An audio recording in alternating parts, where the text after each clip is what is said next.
সেই জন্যই তাদের জ্বালা হচ্ছে এবং এই জ্বালার কারণেই তারা এইসব কর্মকাণ্ড করছে।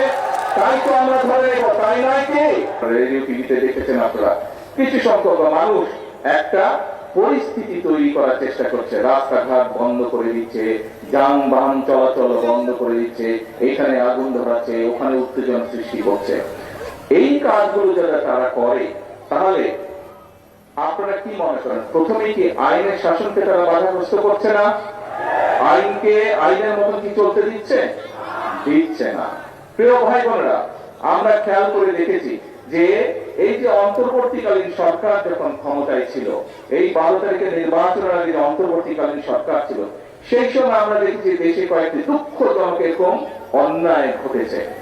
সেই অন্যায় যখন ঘটেছে, আমি নিজে সেই সকল বাচ্চার মায়েদের সাথে কথা বলেছিলাম। আমাদের দলের আইনজীবী, আমাদের দলের চিকিৎসকরা গিয়ে সেই চিকিৎসা দিয়েছে, আইনজীবীরা গিয়ে সেই আইন সহায়তা করেছিল।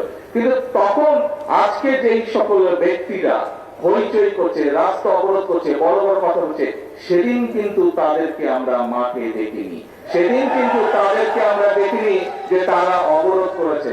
তাহলে কি আমরা ধরে নেব আজকে যেহেতু জনগণকে 12 তারিখের নির্বাচনে বাংলাদেশের জনগণ যেহেতু বিএনপি কে ভোট দিয়ে সরকার গঠন করতে ক্ষমতা দিয়েছে, সেই জন্যই তাদের জ্বালা হচ্ছে এবং এই জ্বালার কারণেই তারা এইসব কর্মকাণ্ড করছে। তাই তো আমরা ধরে নেব, তাই নয় কি?